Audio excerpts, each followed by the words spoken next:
I, in my hobbies, I love to be a volunteer, and I love to play sport. That my favorite sport is snooker.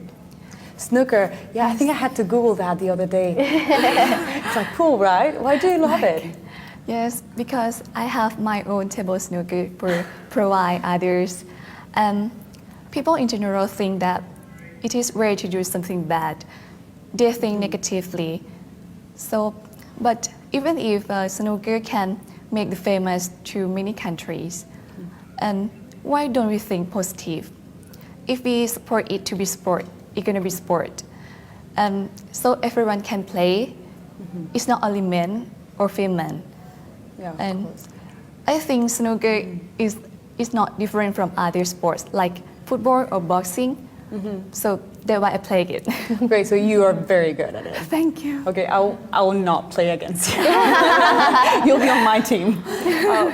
So thank you for telling us that. And now, would you like to tell us a little bit more about your Beauty with Purpose project? Okay, that I mentioned in my video. I come from rural area. I know how it hurt to get a chance for children there. I want to help them with my project and let them have access to the assistance. And I have been a volunteer teacher for children.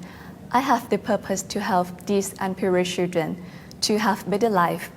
And I believe that it is easier to build strong children than to repair broken men. That's Yeah. Well, that's very wise, I think. Thank you. Thank you very much, Laos. Now we'll get to know